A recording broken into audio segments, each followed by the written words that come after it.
Okay, so this PowerPoint is going over the APA format for those of you who need to use APA format, which is generally education, some history, anything going into the medical field, and so on.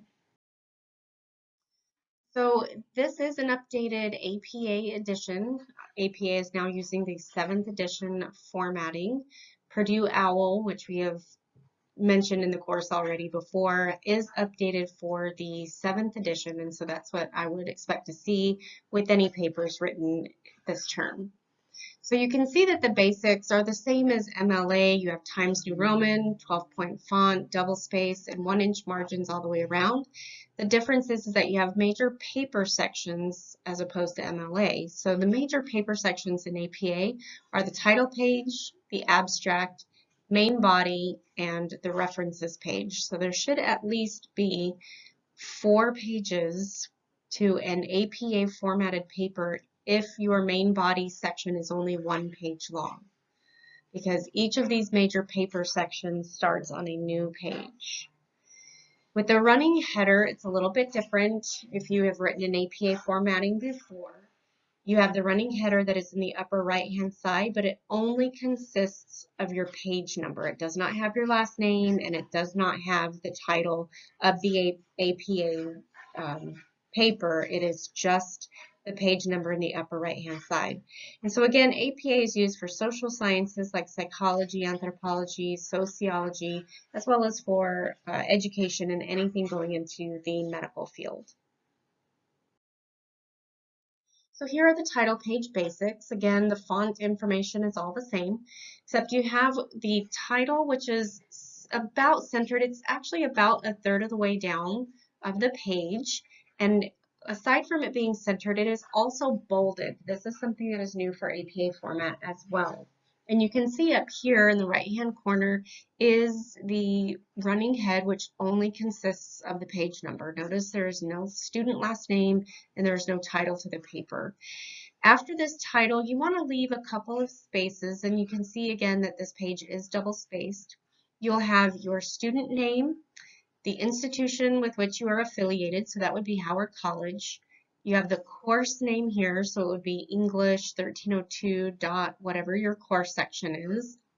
You would have my name here for the instructor name, and you will have your date. And notice the formatting of the date here. It's different than what you would use for MLA. So here is an example of the title page. And although you can't see the page number up here in the right-hand corner, it is there. You do need one here. So your title page is page 1 of your paper. So then you have on page 2, you can see that here in the upper right-hand corner, you have your abstract page. And so the abstract always starts on a new page. You'll see that the title, abstract, is centered and bolded. And then you start the paragraph for your abstract, and you notice that this is not indented like you would indent a brand new paragraph. Your abstract is approximately 250 words, no more really, and it is double spaced, okay, just like a normal paper would be, and it should contain at least a research topic, not actual questions, but information that led you to that topic, maybe some methods or results, maybe some data analysis that you've come to, as well as your conclusion. Most definitely, it should contain your thesis. So I always tell my students that if you have a well-developed introduction to your paper for the main body of your paper, you can use that introduction for your abstract and maybe just add a few key components in the way of evidence or quotes, which is something that you avoid in an introduction to a paper. But you want to have a little bit more meat in the abstract because you want to think of it like a movie title for, or I'm sorry, a movie preview for a movie. If you watch a preview of a movie, you pretty much want to know the basics of the movie, what it's about, the genre, plot, twists, things like that, to see if it is something that you want to actually go spend your time on and seeing. And so this is what the abstract is for the paper. Is the paper really about something that you want to spend time looking at to see if it is going to be good for your research, or is it something that you should just bypass? And then you'll notice down here that you do have keywords, which is indented 1/2 inch, so just like a new paragraph. Keywords is actually italicized, and then you pick whatever keywords that would stick out for your paper. If somebody was doing a Google search for your paper, what keywords would stick out? And then here is a close-up version of that abstract page there.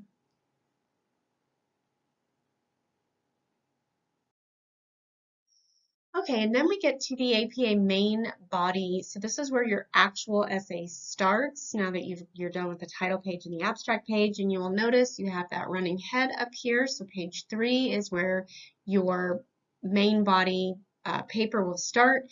You'll see that you have your title here. It is centered and it is bolded. And then you move right on writing your essay like you normally would, indenting any new kind of paragraph. It's double spaced, Times New Roman, 12-point font. Everything is just the same. Now what's not shown here is that if you want, with an APA paper, you can divide it up into subsections. So as it's mentioned down here, you can divide your points in sections with centered section headers. So if you want to do that, each section of the paper can have a centered title. You can bold it or not bold it, that's your choice. And you treat each one of those little sections like a mini essay with topics, main paragraphs, in a conclusion or a transitional paragraph to your next session. That is not a requirement for APA, but it is an option. And with some topics, sometimes it makes sense to do it because it's helpful to break it up that way, as opposed to just having one essay that completely flows from beginning to end. So again, here's an up-close version of that, just the beginning part of the main body. Here's a link to the APA Style Guide and Overview that will take you to the Purdue OWL website.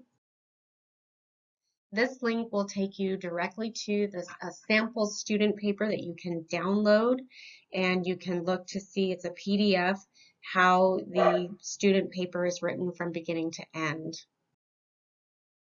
And then this discusses in-text parenthetical citations. So there are ways that you need to do this, proper ways that differ just from MLA.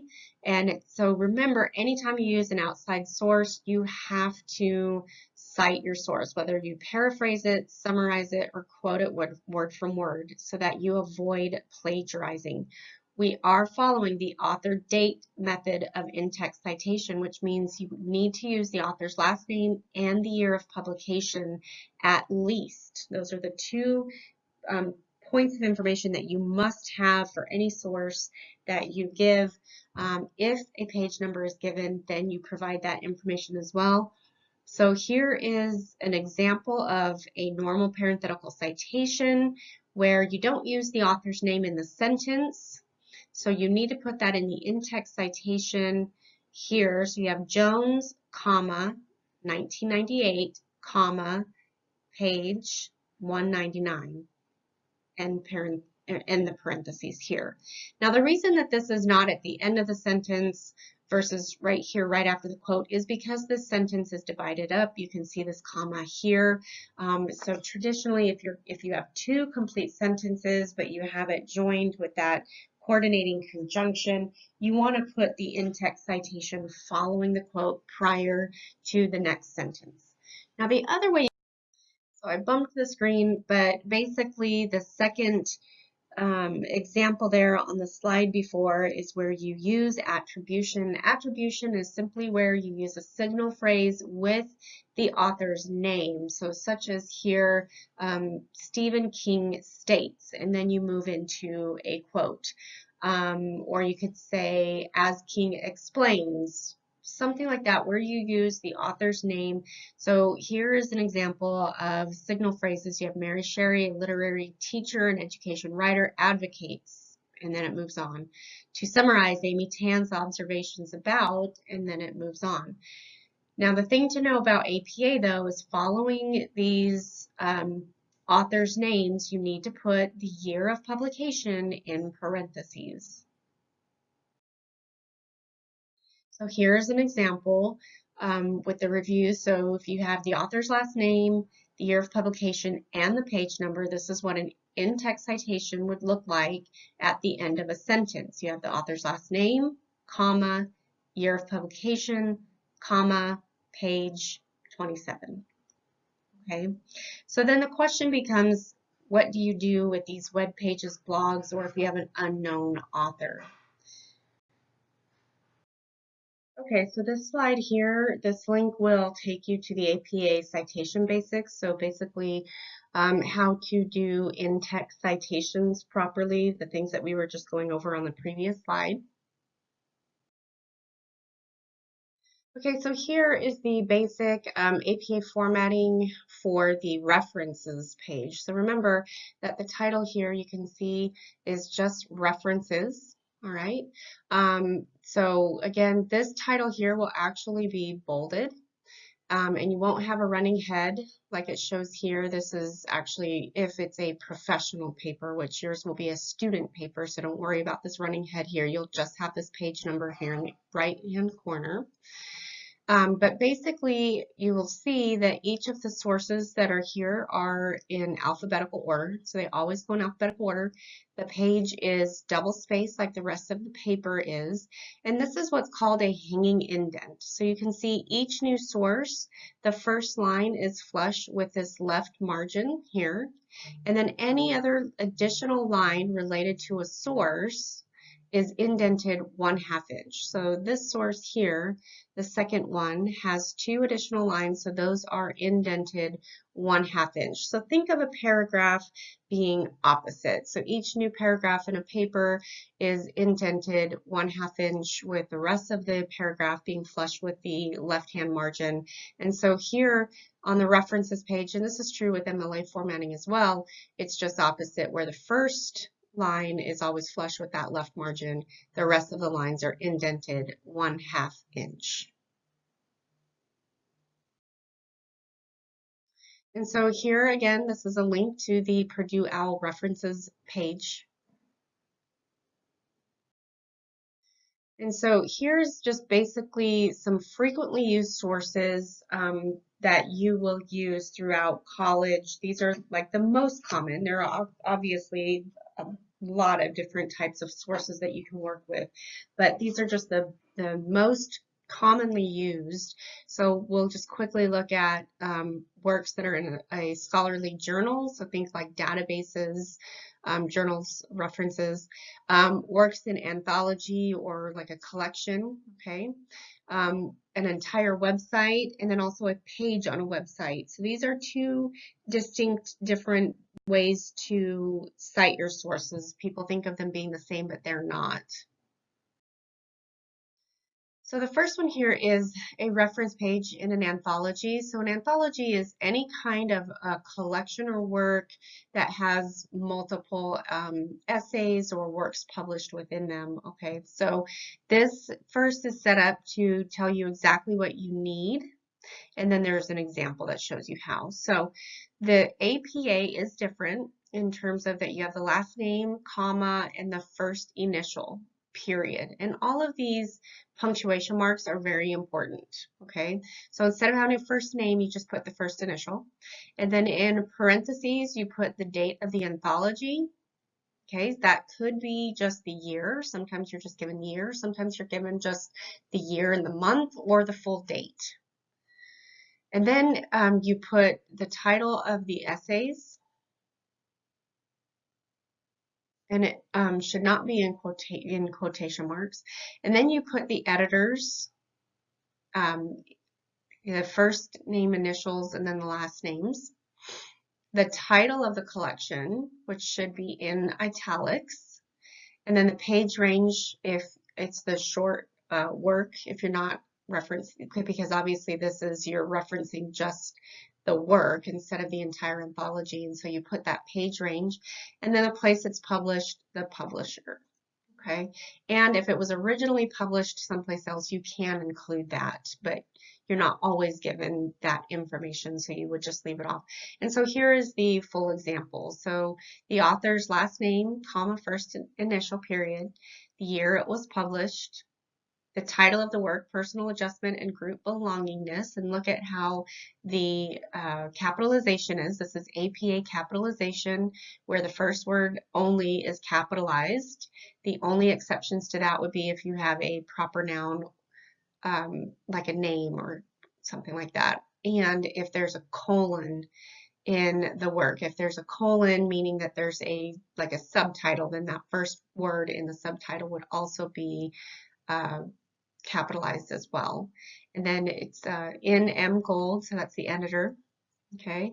And then you have the work, okay, the title of the collection, a Kurt Lewin reader, the complete social scientist. So here you have that colon, so the first word is capitalized.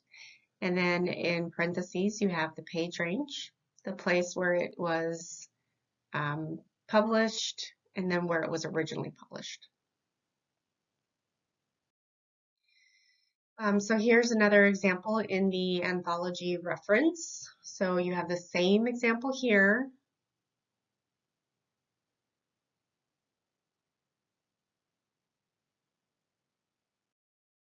And then here you have articles and periodicals, so think newspaper or magazines. So here's your example that tells you what it needs to be. The author, this one shows if there's multiple authors, the year, title of the article, okay, not in quotation marks, title of the periodical, which is italicized, comma, the volume number, it's hard to tell here, but that is italicized. And then in parentheses and not italicized is the issue number, then you have the pages, and then the URL, preferably the DOI if that is available. And so then here are the examples.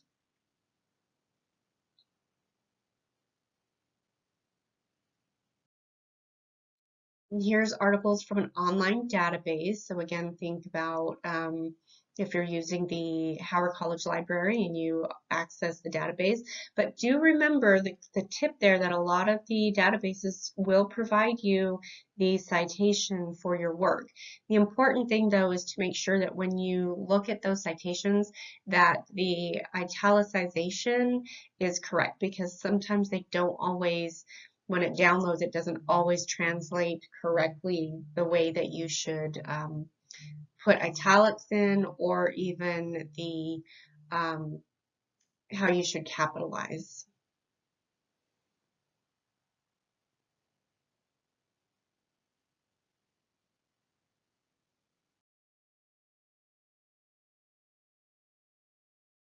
Okay, so here is a reference page for the web page. So if you're wanting to cite an entire, or I'm sorry, just the web page, this is how it would be. So this is the American Psychological Association information for students. So this information for students with disability is the web page, which is why it's noted here as web page.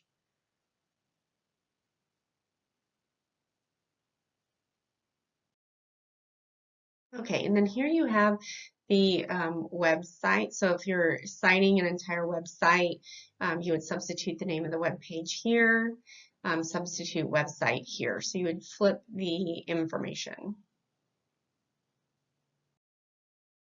And then this is the references for this PowerPoint that I put together.